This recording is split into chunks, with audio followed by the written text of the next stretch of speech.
A Copa do Mundo nasceu em 1920, idealizada por dois homens, os franceses Jules Rimet e Henri Delaunay. A primeira Copa do Mundo foi definitivamente fixada para Montevidéu, no Uruguai, num congresso da FIFA realizado em Barcelona, Espanha, em 1929. Ali, ficou decidido que mesmo sem a participação de seleções importantes, como as da Itália, Espanha, Áustria, Hungria e Alemanha, além da Inglaterra, a Copa seria realizada a qualquer custo. Os uruguaios, campeões olímpicos de 24 e 28, garantiam todas as despesas para transporte e acomodações das seleções que comparecessem ao Mundial. E mais, o Uruguai garantia também a construção de um belo estádio, que ganharia o nome de Centenário em função do centenário da independência do país. Um estádio com capacidade para 100 mil pessoas. No dia da inauguração da Copa do Mundo de 30, tudo estava pronto. O primeiro grupo era formado por Argentina, França, México e Chile. O segundo por Brasil, Iugoslávia e Bolívia. O terceiro com Uruguai, Romênia e Peru. E o quarto com Estados Unidos, Bélgica e Paraguai. Em 1930, o Brasil iniciaria uma fase riquíssima de grandes craques, mas em compensação, paupérrima quanto à conquista de títulos. Nos anos 30, nasceriam para o futebol jogadores como Fausto, meio-campista que na própria Copa do Mundo recebeu o título de Maravilha Negra. Domingos da Guia, o primeiro zagueiro brasileiro que marcava tão somente a bola, sem se importar com o jogador que a conduzia. Surgiria ainda o diamante negro Leônidas da Silva, inventor da bicicleta no futebol, considerado por muitos como o único jogador comparável a Pelé, inclusive por Domingos da Guia. Com uma diferença. A época. Leônidas foi da época do rádio. Pelé é da época da televisão. Em 1934, a sede da Copa do Mundo foi a Itália. Era a segunda Copa do Mundo. E pode ser chamada de a Copa da Saudação Fascista. Não é de hoje que o futebol faz parte da vida do italiano. Futebol não. Mas certo é chamá-lo de Calcio, já que é só por esse nome que ele conhece o jogo. Um jogo que, garante, já é disputado por seu povo há muitos séculos. A festa que revive anualmente em Florença serve para lembrar ao mundo que o italiano inventou o Calcio. Se inventou ou não, a discussão é com o inglês. Calcio ou futebol? A presença brasileira mais uma vez foi decepcionante. Em 1933... estava sendo implantado o sistema profissional no futebol brasileiro com a criação da CBF, Confederação Brasileira de Futebol. Já no ano da Copa, havia uma verdadeira guerra de interesses, ameaças e acusações entre a CBD, entidade amadora, e a CBF, a entidade profissional. É claro, a convocação e a organização da seleção era da CBD, que, para conseguir formar um time, se viu até obrigada a contratar alguns jogadores paulistas. Agora, por outro lado, a viagem à Itália foi realizada a bordo do navio Conte Biancamano e levou simplesmente 11 dias. E nesses 11 dias, os jogadores brasileiros não tiveram o mínimo contato com a bola. Aliás, diga-se de passagem, o time do Brasil treinou uma vez antes da estreia da Copa do Mundo, apenas uma vez, e foi em Dakar. Isto porque o navio parou para um reabastecimento.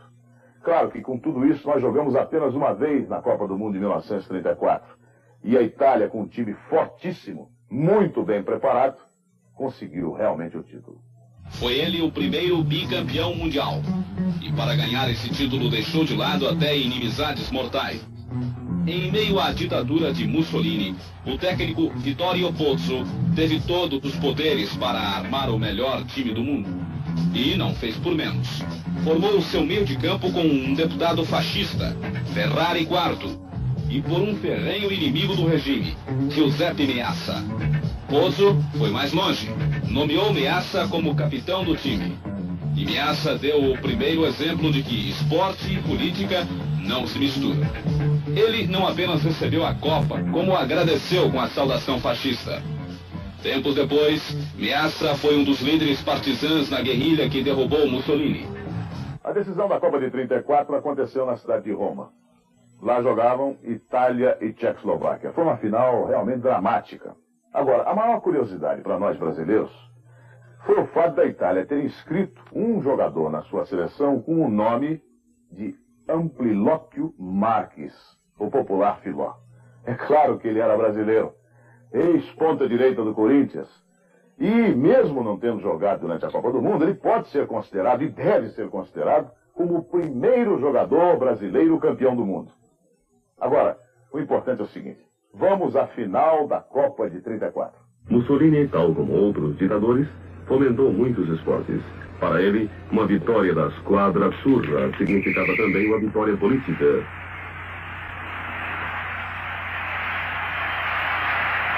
Durante muito tempo, a Itália esteve à sombra do futebol centro-europeu. No campeonato de 1934, o predomínio inicial foi dos tchecos, com seu goleiro Planica. Entre os astros italianos destacamos Orsi e Monti, ambos jogadores da Argentina. 1-0 para os tchecos, até que Orsi provocasse empate a 8 minutos do final. Na prorrogação, vitória dos italianos. Junto com os italianos e tchecos, os alemães também participam da cerimônia de homenagem aos campeões. Nossa participação na Itália ficou reduzida a uma única partida, onde perdemos para os espanhóis por 3-1.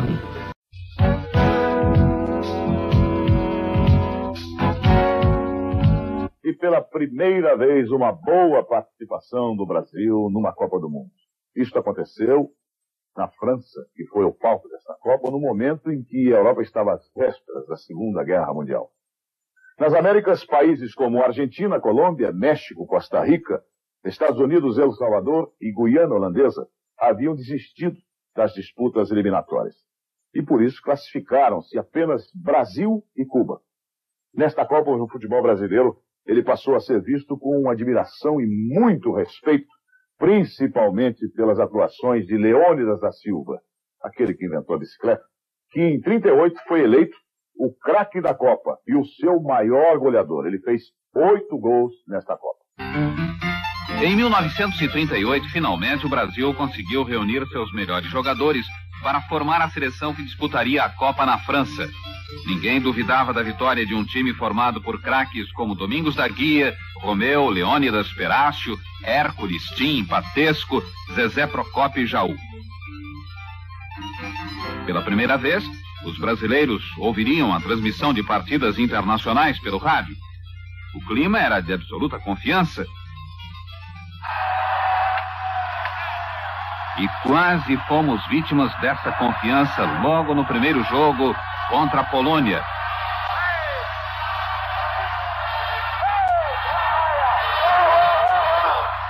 Ganhamos de 6-5 num jogo em que até Domingos da Guia esqueceu sua categoria e cometeu esse pênalti escandaloso.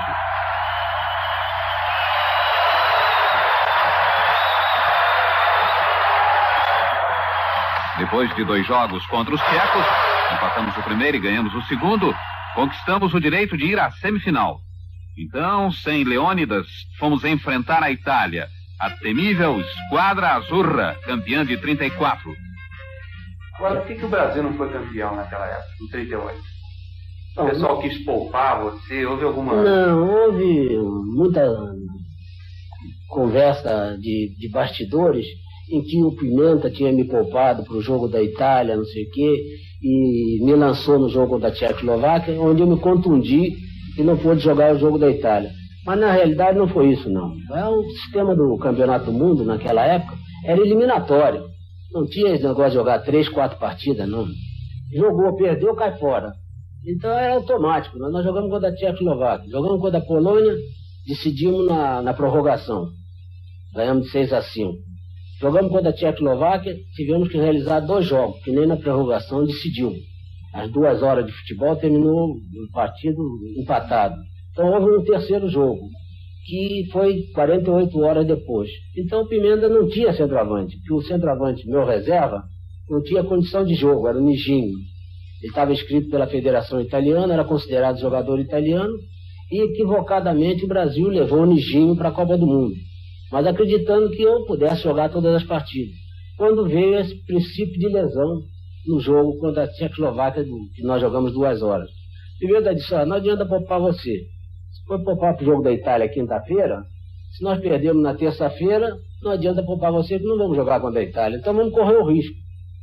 E aí, então, eu joguei na terça-feira e não tive condição para jogar na quinta-feira. Perdemos o jogo, o título, e Domingos da Guia, mais uma vez, perdeu a cabeça. Cometeu um pênalti em Piola, que quase causou uma revolução no Brasil. O jogador da Itália, Piola, ele chegou à linha de fundo, cruzou a bola. E a bola saiu pela linha de fundo. Eu, ao lado dele, ele me deu um toque no tornozelo para me provocar. E eu caí na armadilha dele. Eu deveria ter aceito o que ele me fez e caminhar para o campo sossegadamente. Não o fiz. Voltei-me e dei-lhe um pontapé no joelho dele. Ele aí fez aquilo que eu deveria fazer. Caiu, fez aquela cena. O juiz chegou para mim, o juiz era húngaro. Ururururururururu. Tá bom. Se o negócio é esse, eu vou sair de campo. E fui saindo. E o bandeirinha disse, não, Domingos da Guia, não, volta. Me falou Domingos da Guia em português. Eu voltei para o campo satisfeito. Mas quando voltei, o juiz estava pedindo a bola no meio do campo e botando na penalidade máxima. O jogo decisivo aconteceu entre Itália e Hungria. E os italianos venceram por 4-2. E, mais uma vez, o mundo assistiu à saudação fascista por ordem de Benito Mussolini. A final da Copa de 38 na França foi jogada neste estádio de Colombe, em Paris. Um estádio que já não existe mais.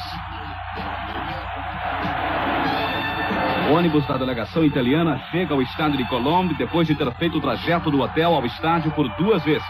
Na primeira, tinham chegado muito cedo. Agora é a vez da delegação da Hungria. Aí está Gilles Rimet, o idealizador da Copa do Mundo. Este é o presidente da França na época, Monsieur Lebrun. Os capitães Meazza da Itália e Sarossi da Hungria trocam flâmulas. O juiz é o francês Capdeville. Na saída, a Itália tomou conta das ações e não demorou muito para que num centro da direita, executado por Meazza, Colalci pegasse de bate-pronto para marcar o primeiro gol da Itália. 5 minutos de jogo, Itália 1, Hungria 0.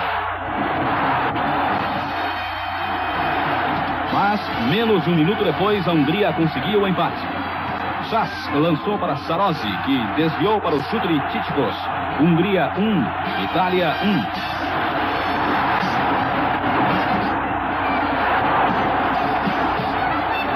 O segundo gol da Itália parecia linha de passes. Meazza calmamente passou para Piola, que ajeitou e chutou alto, sem defesa para o goleiro Chabo. Itália 2, Hungria 1.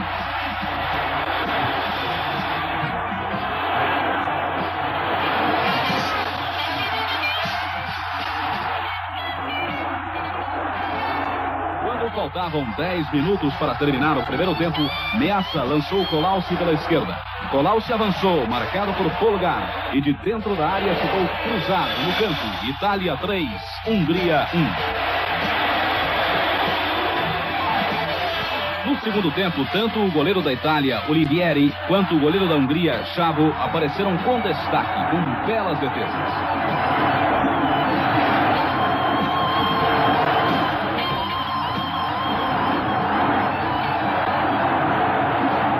A Itália acabou diminuindo de ritmo e a Hungria subiu. Tanto assim que, a 20 minutos, Sarossi diminuiu com um chute meio prensado para 3-2. Mas a Itália voltou a dominar. E quando faltavam 10 minutos para o jogo terminar, Piola recebeu de Biavati e chutou sem defesa para o goleiro Chabo. A Itália era bicampeã do mundo. O técnico italiano Pozzo respirava aliviado. A vitória estava garantida.